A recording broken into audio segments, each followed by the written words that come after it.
11वां हिस्सा। हमजाद मुझे जो कुछ बता रहा था वो मेरे रोंगटे खड़े करने के लिए काफी था।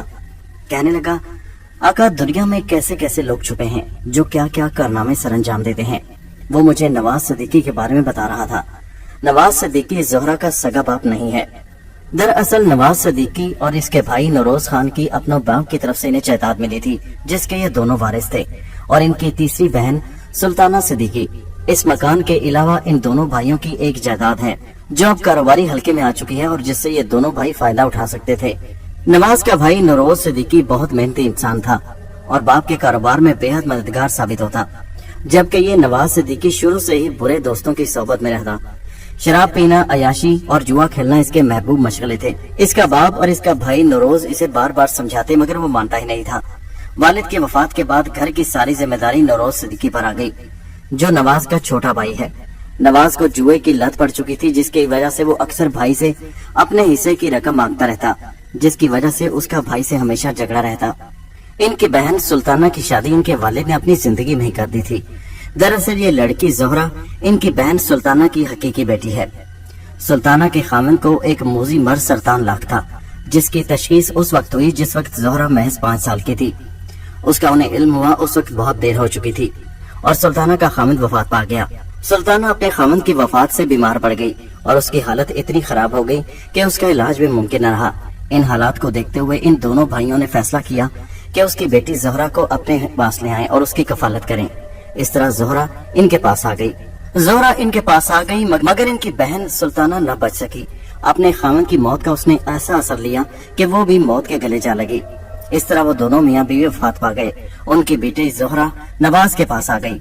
नरोज जानता था कि नवाज अपनी भांजी को यहाँ पर क्यों लेके आया है, क्योंकि इनकी बहन सुल्ताना के खामन का आबाई मकान उसका वारिस सुल्ताना के अलावा कोई नहीं था और सुल्ताना के मरने के बाद उसकी बेटी ही वारिस थी।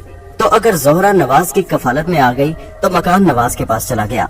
नरोज को मालूम था कि उसका भाई सिर्फ मकान के लालच की बिना पर ज़ोहरा को अपनी कफालत में ले रहा है। उसने नवाज को समझाने की कोशिश की कि भाई ये मकान इस यतीम बच्ची का है, इसके साथ किसी किस्म का धोखा मत करना। उस वक्त तो नवाज बड़ा गुस्सा हुआ मगर बाद में उसने वही काम किया। नरोज जानता था कि उसका भाई लालची है, इसलिए वो जायदाद में अपना हिस्सा लेकर यहाँ से दूसरे शहर चला गया। उसके जाने के फौरन बाद नवाज ने बच्ची का मकान बेच डाला और उसकी रकम भी जुए में उड़ा दी। अब उसके पास ले दे के यही मकान बचा था। नवाज लालच में आकर सुल्ताना बहन का मकान तो बेच चुका था, लेकिन साथ ही साथ उसने अपनी कारोबारी जगह भी बेच डाली, क्योंकि कारोबार में इसकी दिलचस्पी जरा बराबर भी नहीं थी। अब ले दे के यही मकान बचा रहा। ये मकान न जाने उसने क्यों जुए में दाव पर नहीं लगा दिया। जब सब कुछ लुटा बैठा तो फिर होश आया, मगर इतने में ज़ोहरा इतनी जवान हो चुकी थी कि अच्छे बुरे में तमीज कर सकती थी। 10 जमातें उसने खुद ही नवाज सिद्दीकी के पीछे पड़ के इसरार से पढ़ ली थी। जिंदगी की ऊंच नीच को समझने के काबिल हुई तो उसे मालूम पड़ा कि उसका इस भरी दुनिया में कोई भी नहीं है सिवाय उसके मामा जी के। मामा जी जब बिल्कुल खाली हाथ हो गए तो तब उन्हें होश आया। उन्होंने फौरन अपने गुनाहों से तौबा की, मगर उस वक्त बहुत देर हो चुकी थी। ज़ोहरा ने मामा जी और अपनी जिंदगी की गाड़ी चलाने के लिए आसपास मोहल्ले के बच्चों को पढ़ाना शुरू कर दिया। नवाज सिद्दीकी ने ऐसी तौबा की कि बुरी आदतें सब कुछ छोड़ दिया, मगर अब क्या फायदा, सब कुछ तो अपने हाथों से लुटा चुका था। नवाज सिद्दीकी इन्हीं बुरी हरकतों की वजह से नवाज सिद्दीकी को भी किसी ने अपनी लड़की न दी और उसकी उम्र भी ढल गई। अब आज आके उसके पास सिवाय ज़ोहरा के और कोई सहारा नहीं था। ये तो हुई कहानी नवाज की कि नवाज ने किस तरह अपनी जायदाद को उड़ा दिया और उसके बाद ज़ोहरा का मकान भी बेच डाला। मगर जब वो अपने गुनाहों पर नादिम हुआ उस वक्त बहुत देर हो चुकी थी। उसका भाई बिल्कुल भी उसके साथ कोई रिश्ता नहीं रखना चाहता। उसके भतीजों की भी शादी से इनकार की वजह ये नहीं है। तो फिर क्या वजह है, मैंने हैरान होकर पूछा। अगर इसके भतीजे इनकी बहन की यतीम बच्ची से शादी कर लें तो इसमें क्या हर्ज की बात है, मैंने हैरान होकर हमजाद से पूछा। कहने लगा, आका अभी तक तो मैंने सिर्फ आपको नवाज सिद्दीकी के हालात बताए हैं, दूसरी बात नहीं बताई जो इसके भतीजों की शादी से इनकार की सबसे बड़ी वजह है। वो क्या है, मैंने दिलचस्पी से पूछा। अगर ज़ोहरा इतनी ही अच्छी और नेक बच्ची है तो फिर वो उससे शादी क्यों नहीं करते। मेरे सवाल पर उसने कहा, बेकरार मत हुआ का, मैं आपको तफसील से जवाब दूंगा। नरोज सिद्दीकी अपने भाई नवाज सिद्दीकी की हरकतों से सख्त नला था। रोज रोज के झगड़ों से तंग आकर उसने यहाँ से अपना कारोबार समेटा और भोपाल चला गया। नवाज सिद्दीकी के हिस्से की जायदाद, ये मकान भी उसने उसे दे डाला। वो जानता था कि उसका भाई पैसों के लिए उसे हर बार तंग करता रहेगा। इसके लिए बेहतर इलाज यही है कि वो अपने भाई को छोड़कर अपने बेटों और बीवी को लेकर यहाँ से चला जाए। जब तक नौरोज सिद्दीकी अपने बीवी बच्चों के साथ यहाँ रहा, जोहरा को एक घर का माहौल मिलता रहा और उसकी परवरिश होती रही। मगर जब नौरोज भी यहाँ से समेट समाट कर हर चीज चला गया, तब नवाज सिद्दीकी को इस बात का बुरी तरह एहसास हुआ, क्योंकि अब जोहरा को पालना आसान काम नहीं था। जोहरा उस वक्त 8 या 9 साल की बच्ची थी। नवाज सिद्दीकी इस बात पर तो खुश था कि उसे मुफ्त में बाप का आबाई मकान बगैर किसी हिस्सा के दिए हुए मुफ्त में मिल गया। बहनोई मर चुका था, बहन कैंसर की मरीजा थी, वो भी चली गई और उसकी भांजी की भी जायदाद उसे मिल गई। नवाज सिद्दीकी के पास अब ये पूरा मकान था और उसका बचा हुआ कारोबार और उस कारोबारी जगह और उसके अलावा अपनी भांजी का मकान। उसने अपनी अय्याशियों और लापरवाहियों से चंद ही सालों में हर चीज को ठिकाने लगा दिया। बना बनाया कारोबार खत्म कर दिया, जगह बेच दी, जोहरा का मकान बेच दिया। शराब नोशी और सिगरेट नोशी ने रंग दिखाना शुरू किया और उसे फेफड़ों की बीमारी लाहक हो गई। इसी असना में जोहरा जवान हो गई। कारोबारी सिलसिला कोई नहीं था। चंद सालों से बड़े बड़े हालात और कसम पुरसे की जिंदगी गुजार रहे थे। भाई से इसने रिश्ता सिर्फ इसलिए जोड़ना चाहा था कि भाई इसकी माली मदद करेगा, क्योंकि नौरोज ने वहाँ भी जाकर मेहनत की और अपना कारोबार जमा लिया था। मगर इसका भाई इसके साथ कोई रिश्ता नहीं जोड़ना चाहता और उसके बेटे भी इसको अच्छी तरह जानते हैं। ये तो हुई नवाज सिद्दीकी और उसके हालात। अब रहा जोहरा की बात, तो उसका मसला कुछ और है कि उसके बेटे जोहरा से शादी क्यों नहीं करना चाहते। इतना कहकर हमजाद फिर खामोश हो गया। मैंने जल्दी से कहा, तजस्सुस मत फैलाओ, मुझे जल्दी से बताओ कि आखिर वजह क्या है। वो कहने लगा, आका आप जानते हैं कि जोहरा ने बचपन ही में माँ बाप की मोहब्बत को तरस तरस कर जिंदगी गुजारी है। इसका बाप बचपन ही में फौत हो गया। उस वक्त इसे कुछ होश नहीं थी। माँ की मोहब्बत भी ज्यादा अरसा के लिए इसे न मिल सकी। माँ के जल्द मरते ही ये अजीब जहनी कश्मकश का शिकार हो गई। ये हर वक्त खामोश खामोश रहती। ये आम बच्चियों से बिल्कुल मुख्तलिफ थी। इसे ऐसे दुख बचपन में उठाने पड़े कि इसकी जहनी हालत बड़ी अजीब सी हो गई। घंटों एक जगह खामोश पड़ी रहती, न खाने का होश न पीने का। अगर कुछ दे दिया जाता तो खा लेती, न तंग करती न रोती, न ही किसी चीज की ख्वाहिश का इजहार करती। नौरोज और उसकी बीवी ने शुरू में तो इनका बहुत ख्याल रखा, मगर जब वो भी यहाँ से चले गए तो वो इस ख्वाहिश का इजहार करने लगे कि वो जोहरा को अपने साथ ले जाना चाहते हैं ताकि इसकी अच्छी तरह परवरिश कर सकें। मगर उस वक्त नवाज सिद्दीकी ने उन्हें जोहरा को साथ ले जाने से मना कर दिया, क्योंकि वो नहीं चाहता था कि जोहरा को उनके साथ भेजे। अगर वो उनके साथ चली जाती तो फिर वो जोहरा का मकान कैसे हड़प सकता था, और वैसे भी भाई के होते हुए ये मुमकिन नहीं था। उसके भाई नौरोज के यहाँ से चले जाने के चंद सालों में ही नवाज सिद्दीकी ने जोहरा का मकान बेच डाला। वो उसका सरपरस्त था, इसलिए वो ये काम कर सकता था। मकान बेचने के बाद उसकी रकम भी चंद ही सालों में उसने उड़ा दी। खाने के लाले पड़ गए। और आपको ये जानकर हैरानी होगी कि ये अपना मकान भी नवाज सिद्दीकी बेच चुका है। अब इसमें बहैसियत किराएदार वो रह रहा है। ये सुनकर मैं हैरान रह गया। अच्छा, तो फिर जोहरा का क्या बना? जोहरा के साथ क्या हालात पेश आए, मुझे उस बारे में बताओ कि आखिर इसके भतीजों ने जोहरा से शादी से इनकार क्यों किया। कहने लगा, आका इसलिए कि जोहरा एक जहनी मरीज है। बल्कि मैं आपको खुल कर बताता हूँ, इस पूरे मोहल्ले गली में ये बात मशहूर है कि जोहरा पर जिन गालिब है। जोहरा किसी जिन के कब्जे में है। जोहरा अजीब अजीब हरकतें करने लगती है, पागलों जैसी। कभी चीखने चिल्लाने लगती है, कभी रोने लगती है। किसी वक्त तो जोहरा की अजीब सी हालत हो जाती है। सहन में लेट जाती है, जिस्म अकड़ जाता है, आंखें बाहर को उबलाती हैं और राल टपकने लगती है। आका दरअसल इस बच्ची ने बहुत छोटी उम्र में ही माँ बाप की जुदाई का दुख झेला है, और नवाज सिद्दीकी ने भी इसकी परवरिश पर कोई तवज्जो नहीं दी, क्योंकि नवाज सिद्दीकी तो इसके मकान के लालच में आकर इसे अपनी कफालत में ले रहा था। अब इसके पास कुछ नहीं रहा तो ये चाहता है कि एक बार फिर अपने भाई से रिश्ता जोड़ ले, और भाई जानता है कि ये अगर मुझसे रिश्ता जुड़ गया तो मुझे पैसों के लिए बार बार तंग करेगा। और उधर जोहरा की जहनी हालत भी ठीक नहीं। उसकी इसी जहनी हालत की वजह से उसके लड़कों ने उससे शादी करने से इनकार कर दिया है। नवाज सिद्दीकी अब सब पुरानी बातें छोड़ चुका है, मगर अब बुढ़ापे में तौबा करने का क्या फायदा। जवानी इसने इसी तरह बुरे कामों में गुजार दी। अब जोहरा को इस्तेमाल करके अपनी जिंदगी की गाड़ी खींचना चाहता है, मगर अब इसके भाई ने साफ इनकार कर दिया है। उस रोज ये गाड़ी में आपसे जब मिला तो उस वक्त इसके भाई के पास से ये होकर आ रहे थे। भाई ने इसके साथ रिश्ता जोड़ने से साफ इनकार कर दिया है। उसने कहा कि मेरे बेटे रजामंद नहीं, वो इस लड़की से शादी नहीं करना चाहते। अच्छा, तो ये बात है, मगर जोहरा की क्या मर्जी है? क्या वो शादी करना चाहती है? आका जोहरा की कोई मर्जी नहीं है। वो बेचारी तो खुद जहनी परेशानी का शिकार है। उसे खुद मालूम नहीं कि उसके साथ क्या हो रहा है। हर हफ्ते में 3-4 रातें उसकी बड़े अजाब में गुजरती हैं। जब से आप आए हैं जोहरा ठीक है, मगर कब मालूम कि उसकी तबीयत फिर बिगड़ जाए, कब उस पर जिन आकर गालिब हो जाए। मैंने उसकी बात सुनकर कहा, हमजाद क्या तुम ये मालूम कर सकते हो कि क्या वाकई जोहरा पर जिन गालिब है या? आका ये मालूम करना तो कोई मुश्किल काम नहीं, इसको मालूम किया जा सकता है। लेकिन क्या? लेकिन आका इसमें जोहरा की जान को भी खतरा है। जो जिन उस पर गालिब है उसके बारे में हम मालूमात तो ले सकते हैं, मगर इसके लिए इंतहाई एहतियात की जरूरत है। हाँ ये बात तो है, मैंने कुछ सोचते हुए कहा। अच्छा ये तो है, क्या तुम ये बता सकते हो कि ज़ोहरा की हालत कब खराब होती है और कब उसकी हालत खराब होगी? हमजाद मुस्कुराकर कहने लगा, ये तो मैं नहीं बता सकता, मगर जब ज़ोहरा की हालत खराब हो तब मैं उस बात का अंदाजा लगा सकता हूँ कि आखिर इसके साथ क्या मसला है। चलो ठीक है, तो फिर हमें अभी यहीं रहना चाहिए और इस बात का अंदाजा करना चाहिए कि आखिर इनके साथ मसला क्या है। मैं चाहता हूँ कि नवाज सिद्दीकी की कुछ मदद की जाए और साथ ही साथ ज़ोहरा की भी। वो एक यतीम लड़की है, खूबसूरत लड़की है, उसे जरूर कोई ना कोई अच्छा लड़का मिल जाएगा। जी आका, आप दुरुस्त फरमा रहे हैं। देखो मेरे हमसाद, मैं इन लोगों की मदद करना चाहता हूँ। नवाज सिद्दीकी ने अपनी पिछली जिंदगी में क्या किया मुझे इस बात से कोई गर्ज नहीं, मगर अब वो सब कुछ छोड़ चुका है, तौबा कर चुका है और मेरा दिल चाहता है कि मैं ऐसे लोगों की मदद करूं। उसने मेरी मदद निहायत खलूस के साथ की है। हमजाद इस बात पर मुस्कुराया और कहने लगा, नहीं आका, गो के नवाज सिद्दीकी सब कुछ छोड़ चुका है और एक नेक इंसान बन चुका है, मगर आपको साथ लाने का भी नवाज सिद्दीकी का एक मकसद है। मैंने हैरान होकर पूछा, वो क्या? नवाज सिद्दीकी चाहता है कि अपनी इस भांजी को वो आपके सर मंड दे। वो उसकी शादी के लिए बेइंतहा फिक्रमंद है। वो हर एक को यही बताता है कि ये उसकी बेटी है। सिवाय चंद मोहल्ले के लोगों के कोई ये बात नहीं जानता कि वो इसकी हकीकी बेटी नहीं है, बल्कि इसकी भांजी है।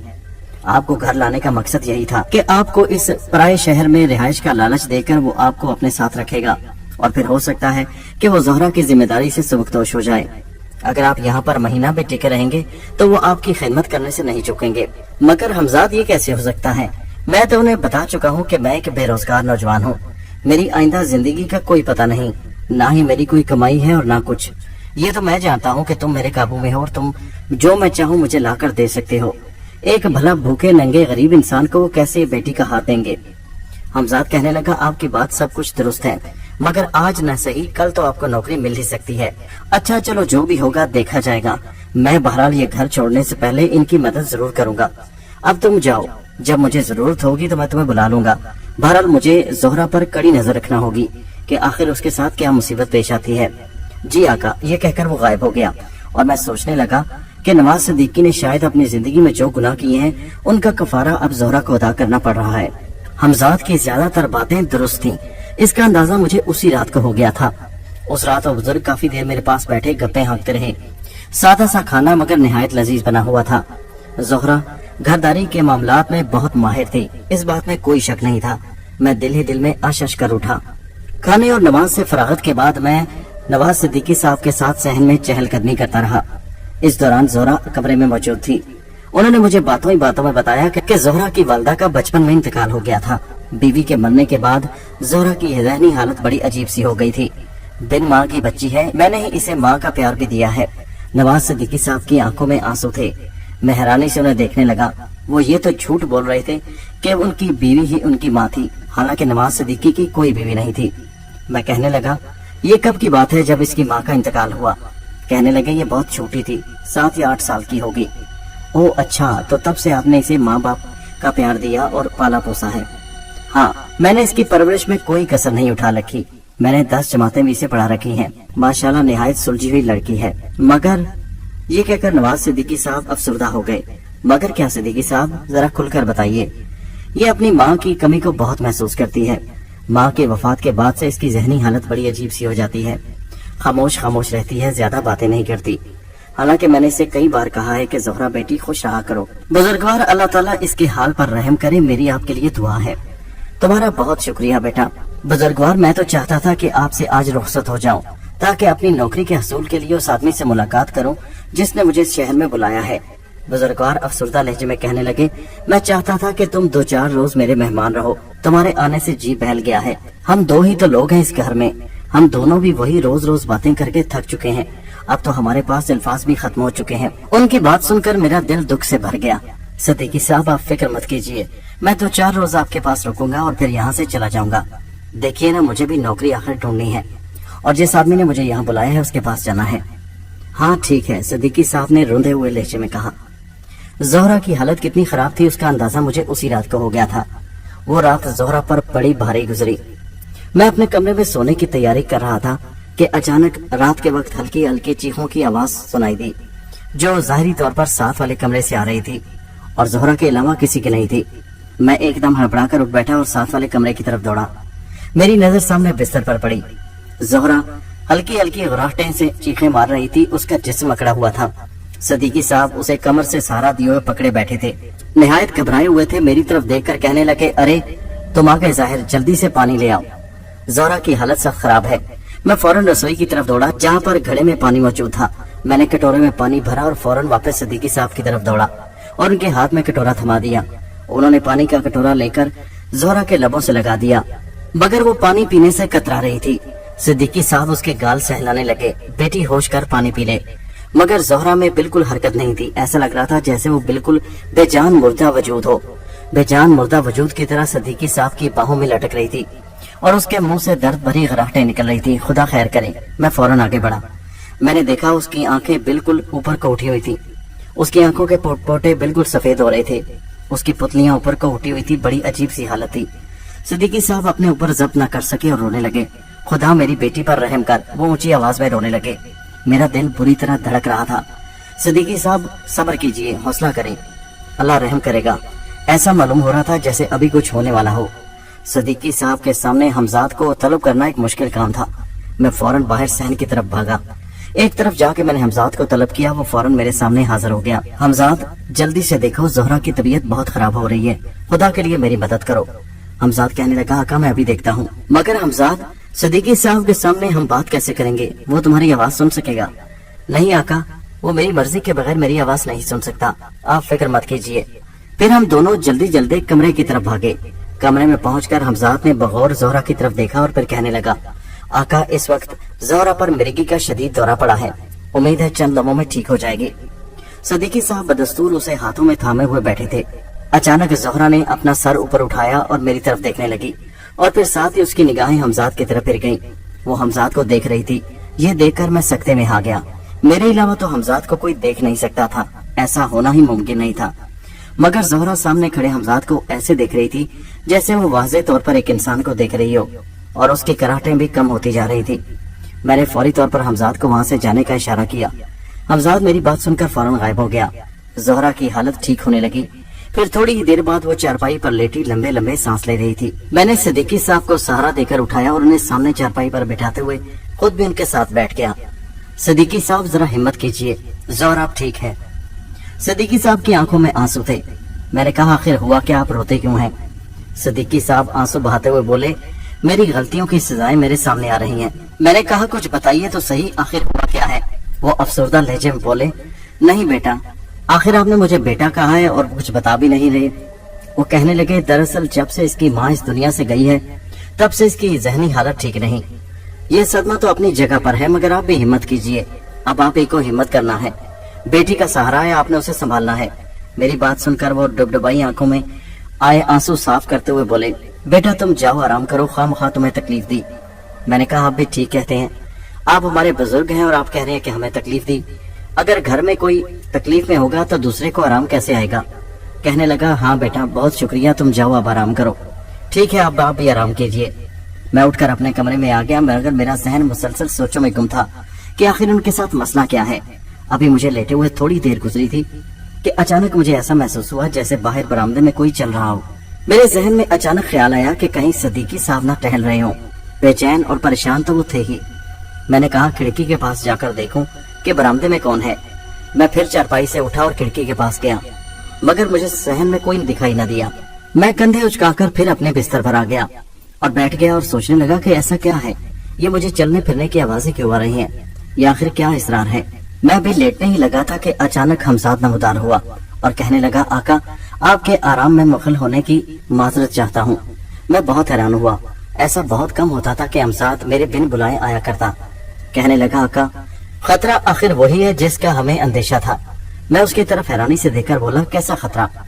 कहने लगा, आका इस लड़की पर वाकई एक जिन आशिक है और इस जिन ने इस लड़की को काफी अरसे से अपने हिसाब में ले रखा है।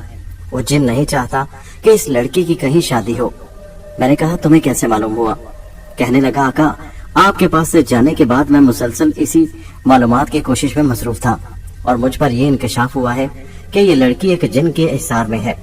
वो जिन बहुत ही खबीस और शैतान जिन है। वो नहीं चाहता कि इस लड़की को उसकी कैद से आजादी मिले। इसी वजह से वो इस लड़की की कहीं शादी भी नहीं होने देता। और सबसे बड़ी परेशानी की वजह यह है کہ اسے آپ کی ان کے گھر میں موجودگی ناگوار گزر رہی ہے۔ جس وقت میں آپ کے پاس حاضر ہوا تھا اس جن نے مجھے دیکھ لیا تھا۔ میں اس خطرے سے اس وقت آپ کو آگاہ کرنا چاہتا تھا، مگر میں نے آپ کو بتایا کہ اس لڑکی پر مرگی کا دورہ پڑا ہے۔ میں چاہتا تھا کہ وہ لڑکی بہت جلد ٹھیک ہو جائے اور اس کے بعد میں آپ کو تفصیل سے یہ بات بتاؤں گا۔ رفتہ رفتہ اس لڑکی کی حالت سنبھل گئی اور آپ اپنے کمرے میں آ گئے۔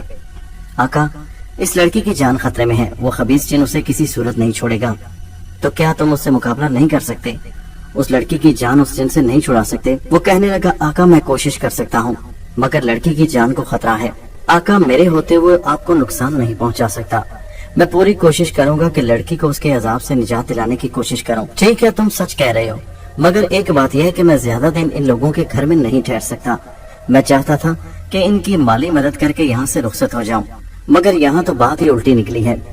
اب مالی مدد کے ساتھ ساتھ اس لڑکی کی حفاظت، اور تم جانتے ہو کہ صدیقی صاحب کی طبیعت بھی اب ٹھیک نہیں۔ حمزاد کہنے لگا، جی آقا میں جانتا ہوں، مگر ان کی مالی مدد سے پہلے لڑکی کی جان کی حفاظت زیادہ ضروری ہے۔ میں نے کچھ سوچتے ہوئے کہا، ہاں تم بالکل ٹھیک کہہ رہے ہو، اور دوسرا آقا، آپ کے لیے یہاں سے باہر نکلنا بھی ٹھیک نہیں، کیونکہ پولیس بھی آپ کو ڈھونڈتی پھر رہی ہے، اس لیے باہر بھی آپ کے لیے خطرات منڈلا رہے ہیں۔ میرا تو مشورہ یہ ہے کہ 2-4 دن یہاں رکنے میں کوئی حرج نہیں۔ حمزاد کی بات پر میں سوچنے لگا، واقعی وہ درست کہہ رہا تھا۔ پھر میں نے اسے جانے کا اشارہ کیا، وہ چلا گیا۔ باہر ہر طرف سناٹا اور خاموشی چھائی ہوئی تھی۔ تھوڑی دیر گزر گئی، پھر مجھے اچانک ایسا محسوس ہوا جیسے باہر صحن میں کسی کے چلنے کی آوازیں آ رہی ہوں۔ میں پھر ہکا بکا ہو کر اٹھ بیٹھا، یہ آخر بات کیا ہے؟ باہر صحن میں کون چل رہا ہے؟ اچانک میرا دھیان زہرا کی طرف چلا گیا۔ کہیں وہی خبیث جن جو زہرا کو اپنے حصار میں لیے ہوئے ہیں، کہیں مجھے ڈرانے کی کوشش تو نہیں کر رہا؟ 100% یہ بات درست تھی۔ میرا ذہن اسی بات کو بار بار سوچ رہا تھا کہ ہو نہ ہو یہ وہی جن ہو سکتا ہے۔ اس بات کی تصدیق حمزاد نے کر دی تھی کہ واقعی زہرا پر ایک جن عاشق تھا، جو اسے کسی صورت کسی اور کا ہونے نہیں دینا چاہتا تھا، اور میری یہاں موجودگی اسے اس لیے ناگوار گزر رہی تھی کہ میری قید میں حمزاد تھا، ورنہ مجھے راستے سے ہٹانا یا مجھے یہاں سے بھگانا اس کے لیے کوئی مشکل نہیں تھا۔ حمزاد کی طاقت کی وجہ سے مجھے اس بات پر پورا یقین تھا کہ وہ شیطان جن یا طاقت جو بھی تھی وہ مجھے نقصان نہیں پہنچا سکتی تھی۔ اس لیے میں نے سوچا کہ باہر نکل کر صحن میں گھومنے پھرنے میں کوئی حرج نہیں۔ میں اسے بتانا چاہتا تھا کہ میں اسے خوفزدہ نہیں۔ میں دبے قدموں کمرے سے باہر نکلا۔ صحن میں ہر طرف خاموشی اور اندھیرا تھا۔ میں دبے قدموں آگے بڑھنے لگا۔ صحن میں آ کر میں نے کھلی فضا میں آسمان کی طرف دیکھا، پھر چاروں طرف آہستہ آہستہ قدموں سے چلنے لگا۔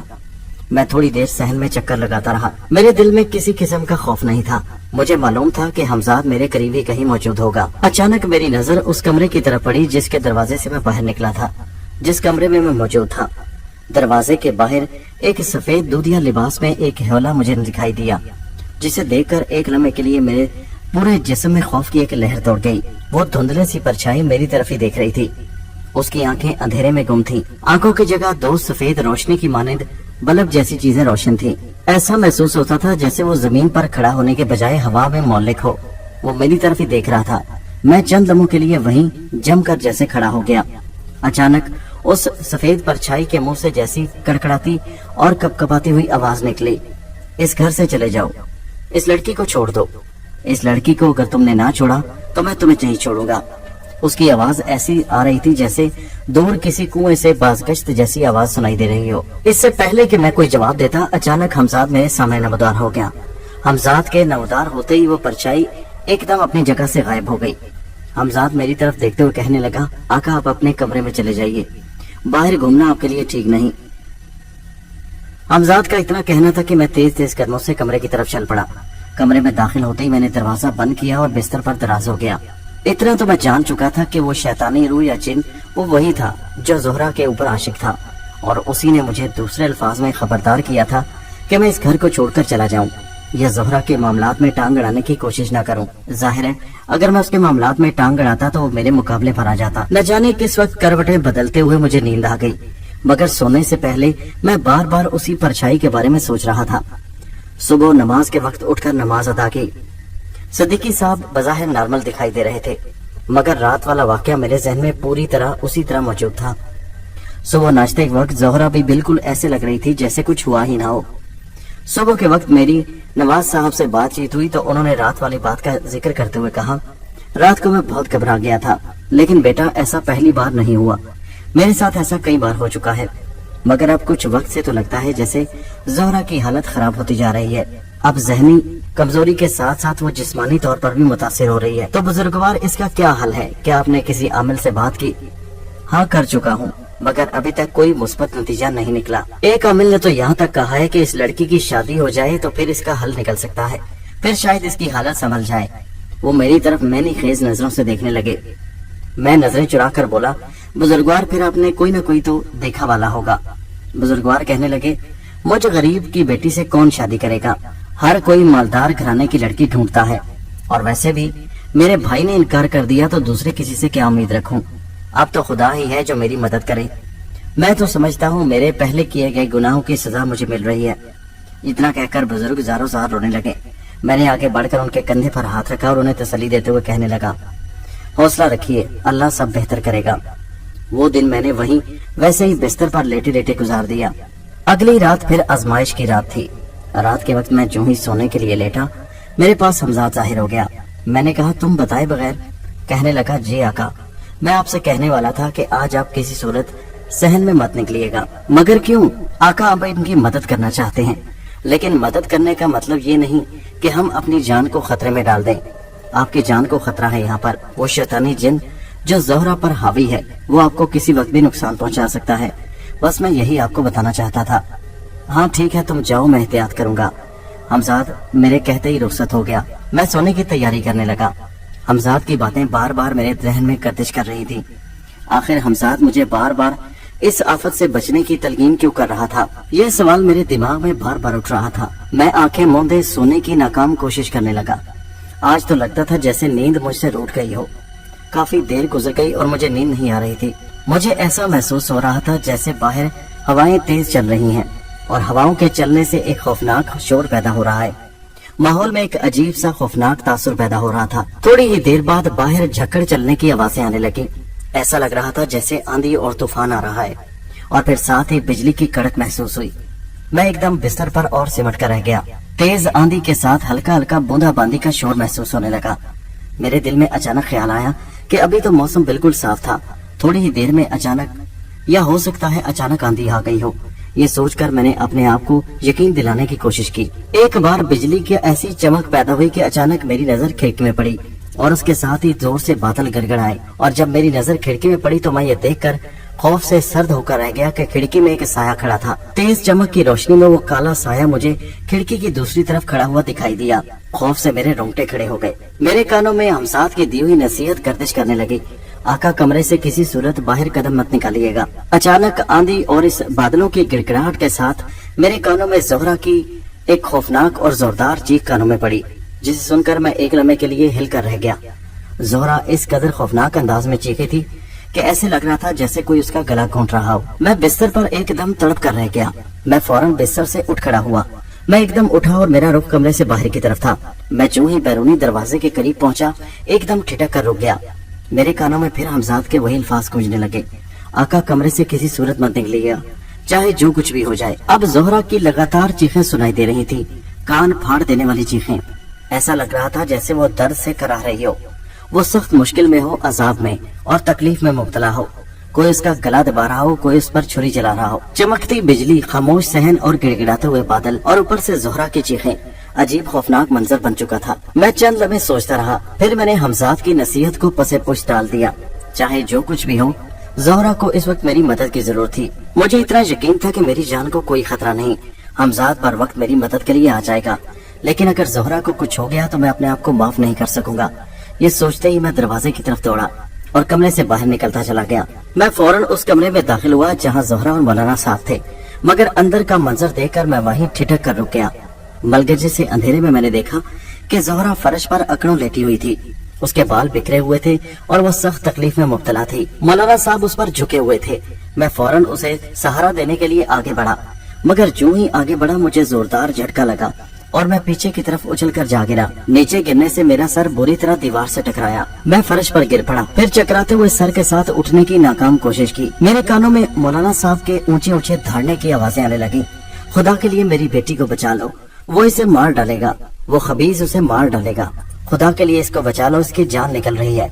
اور پھر میں نے اٹھتے اٹھتے دھندلائی آنکھوں کے ساتھ دیکھا، मौलाना साहब जोहरा से लिपटे हुए जोर जोर से चीख चिल्ला रहे थे और रो रहे थे। अचानक मेरे सामने हमजाद नमदार हुआ और फौरन उसने आगे बढ़कर मेरा हाथ थाम लिया। मेरा एक हाथ थामते ही उसने दूसरा हाथ मेरी आंखों के सामने रख दिया। मुझे ऐसा महसूस हुआ जैसे अचानक मेरे दिमाग पर बेहोशी सी तारी होने लगी हो और फिर मेरा जहन अंधेरों में डूब गया। मैं बेहोश हो चुका था। जिस वक्त मुझे होश आया, मैं एक आरामदेह बिस्तर पर लेटा हुआ था। मैंने आंखें खोलकर देखा, मेरे नजदीक हमजाद बैठा हुआ था। उसे देखकर मैं चौंक पड़ा। मैंने उठने की कोशिश की तो वो कहने लगा, लेटे रहिए आका, आपकी तबीयत ठीक नहीं। मैं कहाँ हूँ इस वक्त? मैंने उलझे उलझे जहन के साथ कहा, आका आप इस वक्त एक सराय में है। वो जोहरा और मौलाना साहब? मैंने धीमे लहजे में पूछा। मुझे लग रहा था जैसे मैं नकाहत और कमजोरी में मुब्तला हूँ। आका आपको सब बताऊंगा, आप आराम कीजिए, लेट जाइए। उसने मुझे सहारा देकर लेटाते हुए कहा। नहीं, मुझे बताओ जोहरा और मौलाना साहब। आका जोहरा मारी गई। उस खबीस जिन ने जोहरा को मार डाला। मैंने उसके साथ मुकाबला करके उसे वहाँ से भगाने की कोशिश की थी। क्या कह रहे हो तुम? मैंने उसे गुस्से से तेज लहजे में पूछा।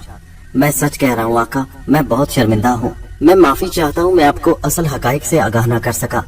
दरअसल वो खबीस जिन बहुत ताकतवर है। वो इस बात से आगाह था कि आपके साथ मैं मौजूद हूँ। मेरी ताकत से भी वो आगाह था। लेकिन आका, मैं आपसे माफी चाहता हूँ। वहाँ पर उस जिन से मुकाबला करना मुश्किल काम था, क्योंकि वो एक जिन नहीं, उसके साथ पूरा कबीला आबाद था। मैंने इसलिए आपको सख्ती से ताकीद की थी कि आप उस कमरे से बाहर मत आइए, मगर वो हमला कर गया। वो आपको उस कमरे से बाहर निकालना चाहता था। उसके लिए उसने जोहरा पर हमला कर दिया, और जोहरा पर हमला करने की वजह सिर्फ मैं था, क्योंकि मैंने उसे उस घर से निकालने के लिए हर मुमकिन कोशिश की थी। वो खबीस जिन तैश में आ गया और जोहरा की जान लेने के दर पे था, और वो इसमें बिल आखिर कामयाब हो गया। क्या तुमने उसे बचाने की कोशिश नहीं की? मैंने रोते हुए लहजे में कहा। आका, उस वक्त अगर मैं उसकी तरफ तवज्जो देता तो फिर आपकी जान को खतरा था। मैंने आपको बताया ना कि वो अकेला नहीं, उसके साथ पूरा कबीला आबाद है उस घर में। अगर मैं उस वक्त उसकी तरफ ध्यान देता हूँ, फिर शायद आपको वहाँ से निकालने में कामयाब ना हो सकता। मेरी एक लम्हे की ताखीर आपको मौत के करीब ले जाती, इसलिए मैंने फौरन आपको वहाँ से निकालने में ही आफियत समझी। आप जिस वक्त उस घर में दाखिल हुए थे, मुझे उसी वक्त ये बात मालूम पड़ गई थी। मैं आपको रोकना चाहता था, मगर आपकी उन लोगों से उनसियत इस कदर बढ़ चुकी थी कि मेरे रोकने के बावजूद आप वो घर न छोड़ते। उसकी बात सुनकर मेरी आंखों से आंसू निकल पड़े। मौलाना साहब का क्या बना? चंद लम्हे आंसू निकलते रहे और मैं रोता रहा। उसके बाद मैंने उससे पूछा, मौलाना साहब ज़हरा की मौत का सदमा न बर्दाश्त कर सके। उन्हें दिल का दौरा पड़ा जो जानलेवा साबित हुआ। उनकी लाश भी ज़हरा के साथ वहीं पड़ी है। ओह, तो इसका मतलब है कि उनकी मैयतें वहाँ लावारिस पड़ी हैं। मैंने आर्जदा लहजे में कहा। वो कहने लगा, नहीं, अब तक तो उनकी तदफीन भी हो चुकी होगी। आका, आप पूरे 16 घंटे बेहोश रहे हैं। मैं उसकी बात सुनकर हक्का बक्का रह गया। मेरा दिल अफसरदगी और दुख से भर गया। उन दोनों ने मेरे साथ बहुत अच्छा सलूक किया था। माजी में उनकी जिंदगी क्या थी, मुझे इससे कोई गर्ज नहीं था, लेकिन वो दोनों मेरी निगाहों के सामने अपनी जान की बाजी हार चुके थे। ये सुनकर मैं बेख्तियार रोने लगा। मेरी हिचकियां बंद गईं। हमजाद मुझे चुप कराने की कोशिश करने लगा। आका, आप आराम कीजिए, मैं जानता हूँ आप बहुत दुखी हैं। मैंने शेख जाहिर की शक्ल में ही इस सराय में कमरा लिया है। बाहर किसी को मालूम नहीं कि हम दो हैं, या मैं आपका हमजाद भी आपके साथ हूँ। आका, ये बात ज़हनशीन कर लीजिए कि आपने शेख जाहिर के नाम से इस सराय में कमरा लिया है। आका, आप 2 दिन यहीं आराम कीजिए, इसके बाद हम आगे का सोचेंगे अब हमें क्या करना है। और खुदा के लिए उन दोनों को भूल जाइए। उन दोनों की जिंदगी ही इतनी थी, या शायद किस्मत में यही लिखा हुआ था। मुझे इस बात का बेहद अफसोस है, मगर मैं उसको नहीं बचा सका। अगर मैं उसको बचाने की कोशिश करता तो इस कोशिश में हम दोनों को नुकसान पहुंच सकता था, और खास तौर पर आपको। और जाहिर है अगर आपको नुकसान पहुंचेगा तो मुझे भी वो नुकसान पहुंचेगा, और मेरी हस्ती भी आपके साथ ही मिट जाएगी। इसलिए मैंने आपको उस मकान से बाहिफाजत निकाल लिया। मकान से बाहर वो हमें किसी सूरत नुकसान नहीं पहुंचा सकते। इसके साथ ही हमजाद गायब हो गया। इसके बाद वह दोबारा जब जाहिर हुआ तो उसके हाथ में काफी फल और बहुत सी खाने की चीजें थी, जो उसने मेरे बिस्तर के करीब रख दी और कहने लगा, आका, जब जरूरत हो तो खा लीजिएगा, और अगर आप मुनासिब समझें तो मुझे बेशक बुला लीजिएगा। अब आप आराम कीजिए और अपने दिल पर बोझ मत महसूस करें, मैं चलता हूँ। इतना कहकर वो गायब हो गया। उसके जाने के बाद मैं लेटकर काफी देर तक रोता रहा। मुझे वो सांवली सलोनी पुरकशिश लड़की बहुत अच्छी लगी थी। वो इतनी जल्दी जिंदगी की बाजी हार जाएगी, मुझे यकीन नहीं आ रहा था। और मौलाना साहब, उनके माजी में जो भी गलतियां थी मुझे इस बात से कोई गर्ज नहीं थी, लेकिन बहरहाल गाजी आबाद में आने के बाद उन्होंने मेरे साथ एक नेकी की थी कि उन्होंने मुझे अपने घर में मेहमान ठहराया था और अपनी हालात से मुझे आगाह किया था। उनके बारे में सोचता सोचता मैं फिर न जाने किस वक्त नींद की वादी में चला गया। दोस्तों, ये कहानी जारी है। इसका अगला हिस्सा नेक्स्ट वीडियो में मुलाहिजा कीजिए।